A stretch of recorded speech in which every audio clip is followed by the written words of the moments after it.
My name is Andrew Crow. I'm a senior experience designer with Adaptive Path, and like Peter was saying, that I've spent a lot of time recently with Zappos. In fact, I've spent about a year with them doing a bunch of different things, anywhere from some training and then working directly with their team. And in fact, some of them are here tonight. I see you. So I'm going to try to avert my eyes from this side, and I'll talk to this group over here because I'm a little more comfortable. Anyway, so I want to talk to everybody here today about in-house design teams. And looking over the rosters or the attendee list for today's event or this week's event, I noticed that there are a lot of people here who are on in-house design teams.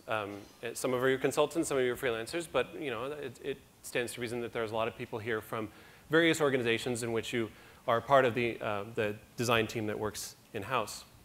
And some of you brought along your bosses. Well, maybe not brought along, maybe they came with you, but that's cool. So I think there's some conversation that hopefully will come out of this discussion, this presentation, that might hopefully spark some ideas that you can take back to your companies a little bit later. But before I go a little bit too much further, I want to recognize something that I think we all understand, but it's very rarely said. And that is, in-house design teams are our heroes. I mean, if you think about it, these are the people that work day in and day out and build the web applications and the e-commerce websites and all the different things that we use, the social networks, all the things that we're really fond of. These are the people that work tirelessly to build those things for us. They make them work the way they work. They make the gentleman was up here from Facebook earlier. These are the people that really try to have a deep understanding of us, the end user, but also try to balance that with what the business is requiring of them, right? The business needs for growth and expansion.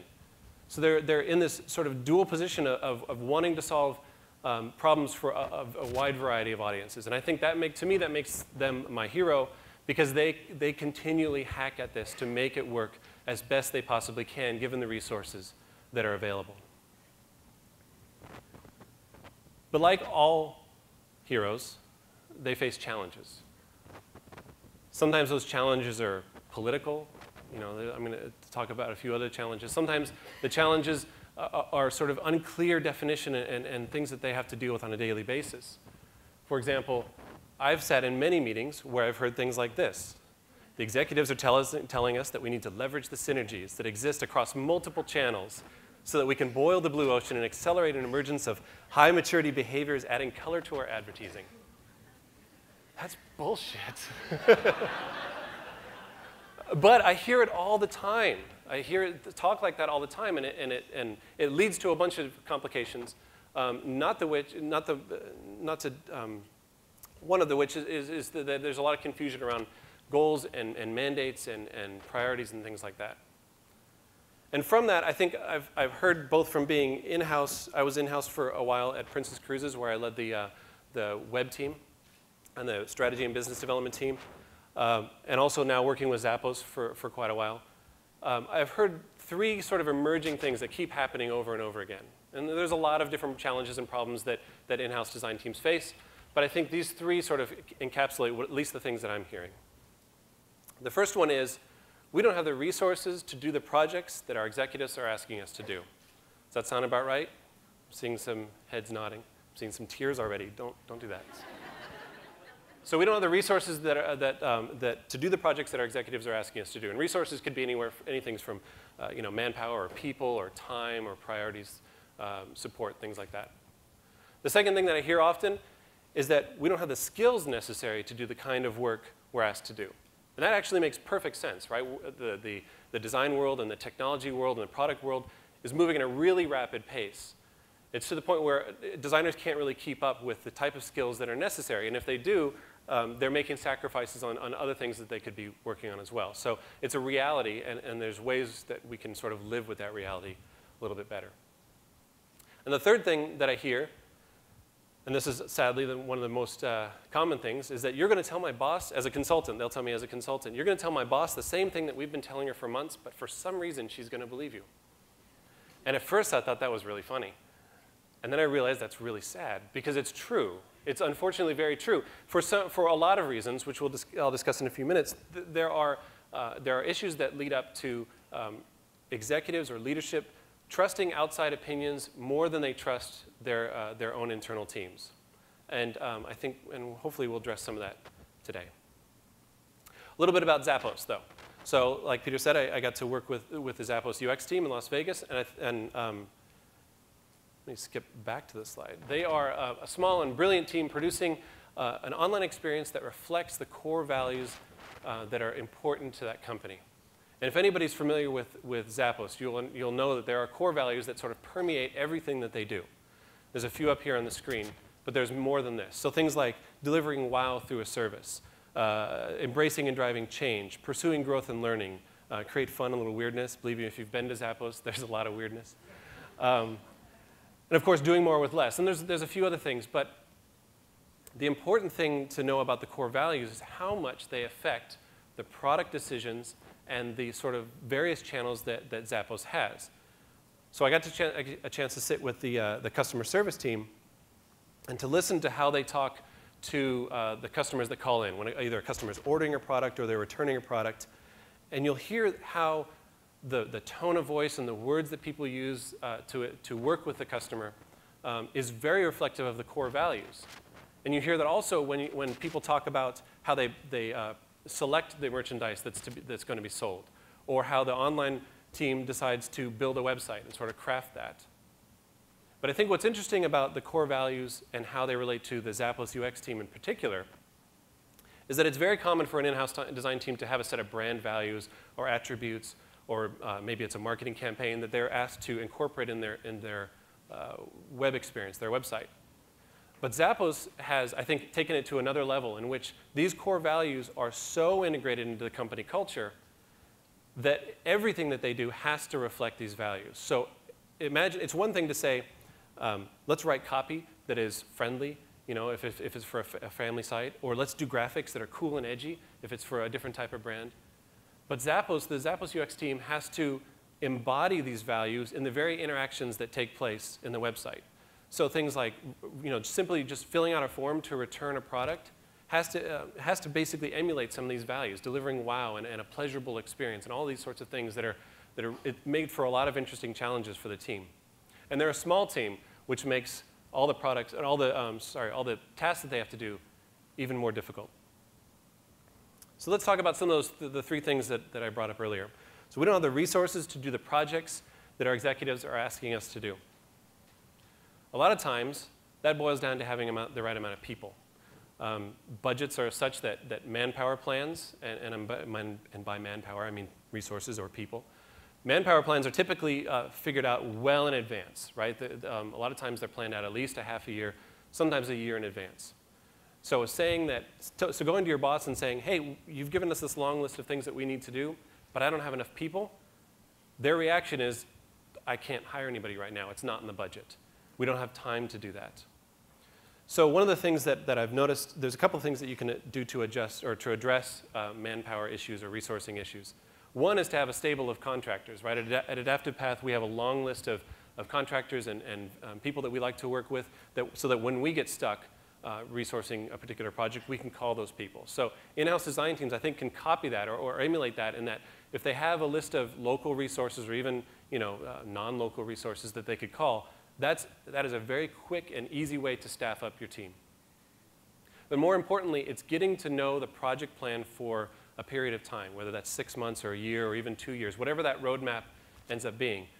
The designers should be able to take part in that planning so that they can give honest and open feedback to the executive team saying, you know what, you're asking us to do a lot of things and this is all great and we're happy to do this, but I don't have enough people. Or in 6 months, I'm going to need an extra resource or a different type of person on my team.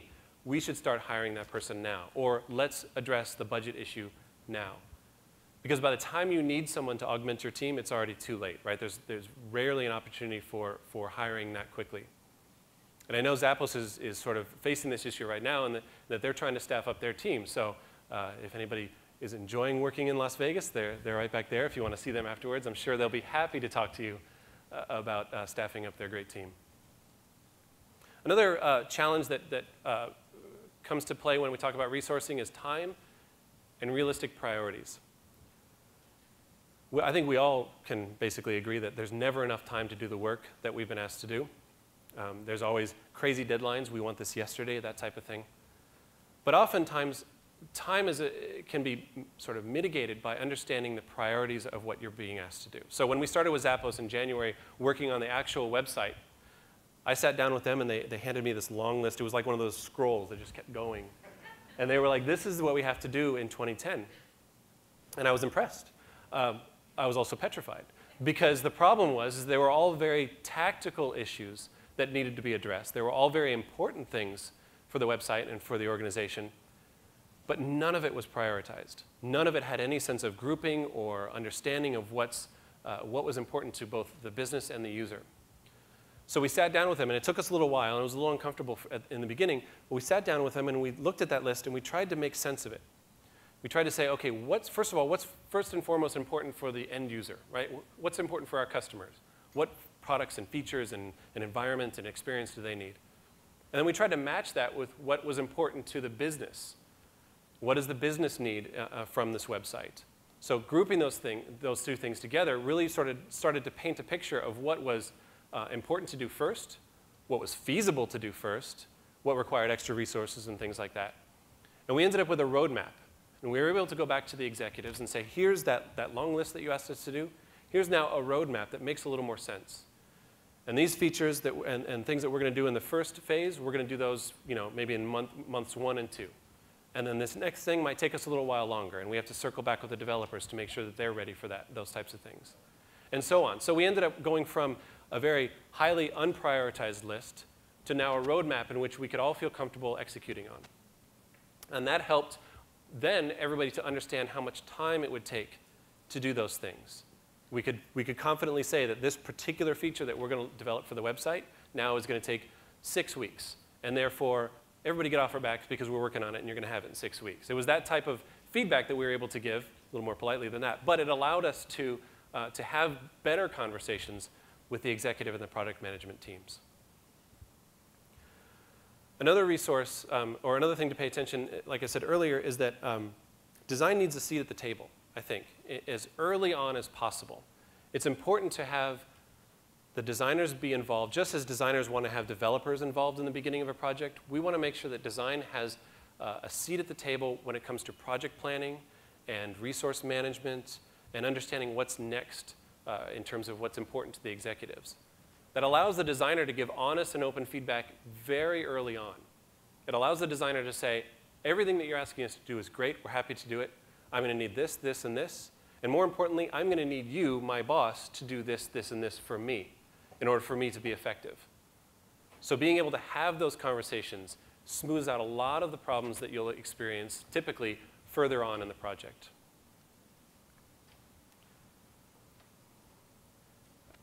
And speaking of asking your boss for support, executive support is also a crucial resource that if you don't have, you'll falter just like as if you didn't have enough time and enough people. Executives, whether they verbally say it or not, they realize that their success is tied to your success as a designer, as a design team. Therefore, they often should act as if they are your sword and shield, right? They're the people there that are carving out time, no pun intended, carving out time for you to do the work that you need to do. They're there to act as a shield to sort of deflect the problems that are coming their way, right? To keep you focused and not distracted on the project work that you're doing. So looking at them as a sword and shield sort of position allows you to have a different relationship with them. It's no longer someone handing you work to do or asking you to execute on a vision. They become part of your team and become a partner. And I think that's important to look to as a resource.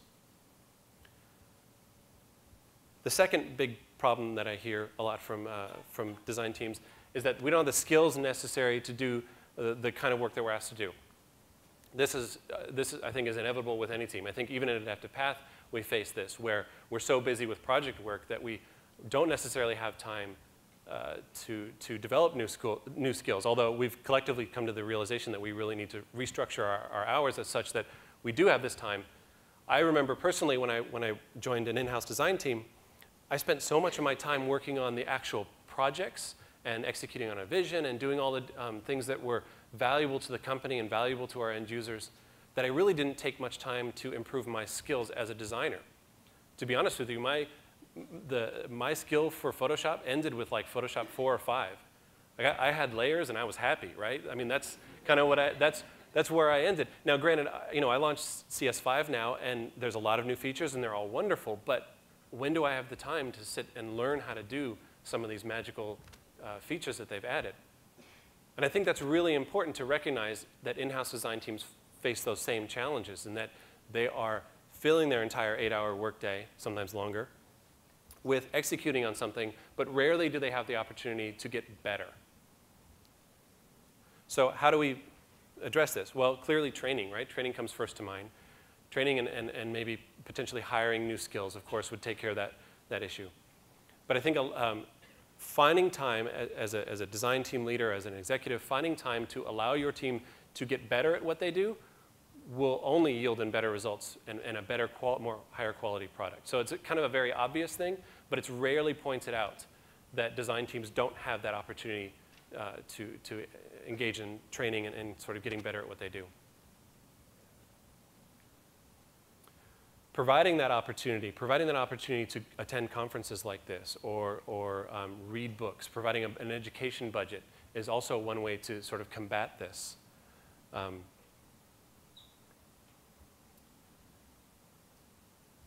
just move on. The other thing that I hear a lot, of course, is this: you're going to tell my boss the same thing that we've been telling you, and for some reason she'll believe you. And this is, of course, unfortunately very true. Oftentimes when I sit down with a client team, the first thing that I'll say is, look, I'm not here to show you up. I'm not here to say that I'm better than you. I'm not here to do any of those things. I'm actually here to take everything that's important to you and somehow make that work. So if I have to be the mouthpiece for your organization or your group to your boss, I'll do that. If there's something that you want, that you're having trouble articulating, let's talk about how we can do that together so that we can continue to build up an understanding that your team is actually more important in the organization than some consultant that was brought in. And of course, this leads directly to credibility. And it's an unfortunate thing in that, for some reason, third parties tend to have a little bit more respect and credibility than the people that are in an in-house design team. And that's a harsh reality, but I don't think it's true at all. I think the people that were hired on to execute on a particular product or service are the ones, like I said in the very beginning, they're the heroes. They're the people that know the product and service the best. They're the people that know the landscape better than anyone else. So sort of this reality of credibility, I don't think is one that should continue to exist. But it's important to point out where credibility comes from. And the way I look at it is that credibility comes from trust, which is based on positive experiences that stem from opportunities to show value. And if I could reverse that to deconstruct that a little bit, coming up with opportunities to show value for your team within an organization, opportunities to show value for design and user experience, begin to build positive experiences that people have with your group. And that leads to trust and ultimately to credibility. At Zappos, we were sort of dealing with this in the very beginning, in which the organization, although built on these amazing core values, didn't necessarily have a good understanding of what design was and what user experience was. They didn't really appreciate the level of effort that this team was putting into making the company a success. So we started with a couple of things. Like I think the very first week, what we did is we ended up putting a whiteboard, or I forget if it was corkboard or whiteboard, on a wall. And we started listing down all the different requests that were coming in. You know, the merchandising needed this, or the customer service department needed this, or some other group within the organization needed this. We would list those and we'd put them up. And the goal was that when those people walked by, you know, because a lot of people actually, if you've ever been to the Zappos office, people are constantly walking by. In fact, there are parades of people and tours. But as people would walk by, they would see that, oh, the user experience team has heard what I've been asking for. So all those endless emails that I think are just going into some, you know, spam filter somewhere, they're actually hearing me and recognizing that I have a legitimate issue. So that builds, going back to this, we've shown our value by creating a positive experience. People are starting to have positive experiences with your group because they feel heard. The other thing that we did was, the other thing that I suggested, and I'm not sure if it's actually happened yet, is, and Laura, who's here from Adaptive Path, had suggested this a while ago, which is find something in your office or your organization or something that doesn't quite have the best user experience, and then fix it. So if trash can's in the wrong place, or if there's not enough supplies in a certain meeting room, fix that. And then put a little note, and this is going to sound corny, put a little note that says, this experience was brought to you by the Zappos user experience team, or whatever your organization is. It sounds so silly. But if people see that often, they'll start to think that your user experience team is not just focused on the website. You guys don't do just web pages. You guys are starting to think about experiences that go beyond what's on the site. You're starting to think about how you can improve people's lives through positive experiences. And that starts to trigger some different ways of thinking about your team. Now people may come to you and say, you know what, I've got this problem, and I think that maybe you guys, because you think a certain way, might be able to solve this. This happened to me personally with Princess. We were redesigning the way that the check-in process works for people to get on board the ship. And people would have a ticket, a paper ticket. They would go down to the docks, wait in this really long line, and they would get on board. And what we ended up doing is we ended up looking at the types of people that came in and the situations that they came in with, the different luggages, the different types of class of ticket, and things like that. And we essentially proposed a complete reorganization of the sort of onboard experience. And it shifted the way people got on board the ship. And I think there was some percentage of increase in efficiency. But the point is that that started having a lot of people come to my group, which essentially was the web and strategy group. They started coming to us and asking us about, like, well, what do you think about how this might work on board? Or what do you think about how this might work when we mail something out to our users? That was definitely beyond the call of our organization or our in-house design team's duty, but it made sense to people, and it showed value. And it eventually led to a certain level of credibility. So those are sort of three things, and I'm happy to talk in a lot more detail with people afterwards, but I think there's a couple of opportunities here that go beyond sort of just solving problems that everybody's used to. Those opportunities are things like knowing your audience. In-house design teams know your audience better than anyone else does. Yes, you might hire people out to do a little bit of research every once in a while, but essentially, when you're on an in-house design team, you know your audience best. The fortunate thing about that is you also know your business best. So you can match those two needs up a lot easier than someone from the outside. And the value of that is being able to lead your industry in certain areas. For example, Zappos is known as a leader in customer service. Why? Because Tony talks about it all the time. Tony, their CEO. He talks about customer service so much that people now look to him as a leader in customer service. So other organizations that have nothing to do with shoes or clothing or anything else look to Zappos as a leader in customer service, and they study and they watch the way that the business decisions and the design decisions that have been made by Zappos. So knowing your audience, knowing what's important to them, knowing how to serve them best can translate into a bunch of opportunities for your team and your organization that don't necessarily readily present themselves. This idea of building complete experiences is also an opportunity for in-house design teams as well. Complete experiences, for me, are a little bit more than sort of what you've been charged to do. So for example, if your team is in charge of developing a website, there's a lot of other channels out there within your organization, especially an e-commerce situation, that you can be affecting, right? This whole concept of web plus one. You've got this web, and then you've got these sort of plus one or two or all these other channels. So at Zappos, we talked about what complete experiences could we possibly start affecting. And one of the things that I'd love to see the team do, and I say us because I feel like I'm still part of the team. One of the things that I really wanted to do is build a great online experience, but start to expand out into how people unbox their products. Right? When you get a white Zappos box, it's like Christmas, right? You open it up, there's going to be shiny shoes or something that you've just purchased. It's really sort of that white box has become iconic with this sort of emotional reaction. But what about that unboxing experience could be tied back to the website? Could the receipt, or the shipping label that's stuck to the box, could that look a little bit more like the experience that you had online? Or could some of the language that's used in that be a little more reflective of the customer service types of things that people have been talking about? So there's ways to build more complete experiences because you know your product and services so well. And I think that's an opportunity for in-house design teams to sort of branch out. So to sort of sum this up a little bit, got this long, pithy statement here. And basically, it says, continually look for ways to showcase value by taking projects outside of your space, cross-training others in other disciplines, having discussions with those, with your other departments within your company to talk to them about the value that you could bring and help them. And defining the intended experience of your brand. Define what people want, define the way that you want people to interact with your company or your brand. I think that sort of summarizes the opportunities and some of the problems that I think a lot of in-house design teams face.